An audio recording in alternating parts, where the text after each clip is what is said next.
Hi, this is Dr. Kiru preparing for NEET PG, staying in a PG hostel.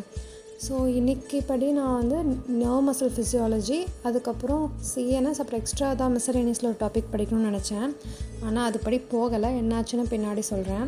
So ஸ்டார்டிங்லாம் நல்லா தான் போச்சு. Nerve muscle physiology start பண்ணேன். அதுக்கப்புறம் நான் ஒரு விஷயம் சொல்லணும்னு நினச்சேன். ஆக்சுவலி இந்த மாதிரி பிஜி ஹாஸ்டல்ஸ்லலாம் கேர்ள்ஸ்க்கெலாம் இவ்வளோ பரவாயில்லன்னு நினைக்கிறேன். ஃபுட்டு வந்து ப்ரொவைட் பண்ணிடுறாங்க, 3 டைம்ஸும் ப்ரொவைட் பண்ணுறாங்க. மார்னிங்கும் காஃபி, டீ அந்த மாதிரிலாம் வச்சிடுறாங்க. என் பேட்ச்லேயே வந்து இப்போது பசங்களாம் நிறைய பேர் ஸ்டே பண்ணியிருக்காங்க பிஜி ஹாஸ்டலில். யாருக்குமே ஃபுட் ப்ரொவைட் பண்ண மாட்டுறாங்க. அது ஏன் இப்படின்னு எனக்கு தெரியல. சரி, அதுக்கப்புறம் மறுபடியும் நான் வந்து சாப்பிட்டுட்டு கொஞ்சம் படிக்க ஆரம்பித்தேன். அப்போ நல்லா தான் போச்சு. அது வரைக்கும் எதுவும் தெரியல. அதுக்கப்புறம் ரொம்ப வந்து ட்ரெயின் ஆகிற மாதிரி ஆயிடுச்சு. ஒரே ரிப்பீட்டடாக இருக்க மாதிரி ரூம்குள்ளேயே என்னால் இருக்க முடியல. ஸோ இது வந்து காமன் தான், ஏன்னா நம்ம ஒரே ரொட்டீனாக பண்ணுறதுனால. சரி, உடனே ஃப்ரெஷ்ஷப் ஆகிட்டு கொஞ்சம் ஸ்நாக்ஸ்லாம் சாப்பிட்டுட்டு வெளியே பார்த்தா ஃபுல் மழை, செம்ம கிளைமேட்டாக இருந்துச்சு. சரி, வெளியே போகலான்னு என் ஃப்ரெண்டும் கூப்பிட்டாங்க. ஸோ இங்கே ஹாஸ்டல் பக்கத்துலேயே வந்து ஒரு நல்ல பானிபூரி கடை இருக்குது, சூப்பராக இருக்கும். அங்கே தட்டு வடை செட்டு, பானிபூரிலாம் நாங்கள் சாப்பிட்டோம்.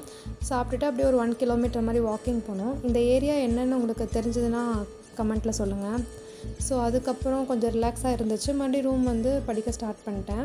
ஸோ வந்து சிஎன்எஸ் முடிச்சிடலான்னு நினச்சேன், பட் என்னால் முடியல. ஏன்னா நான் என்ன நினச்சேன்னா, மார்னிங் வந்து நீங்கள் நினைக்கிற மாதிரி வீடியோவில் பார்க்குறீங்க நான் ஏதோ பயங்கரமாக படிக்கிற மாதிரி, ஆனால் அப்படிலாம் கிடையாது. நான் மார்னிங் எந்திரிக்கிறதே 9 தான்.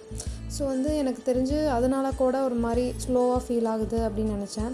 ஸோ நாளையிலேருந்து ஒரு அட்லீஸ்ட் ஒரு 6-6:30க்காவது எந்திரிக்கணும்னு பிளான் பண்ணியிருக்கேன். எப்படி போகுதுன்னு பார்ப்போம். நாளைக்கு டாபிக் ரிமைனிங் சிஎன்எஸ், அதுக்கப்புறம் சிவிஎஸ், அப்புறம் ஏதாவது மிஸ்சலேனியஸ் டாபிக். இது முடிச்சாவே முக்கால்வாசி கவர் ஆயிரும். இன்றைக்கி அவ்வளோதான். பாய்.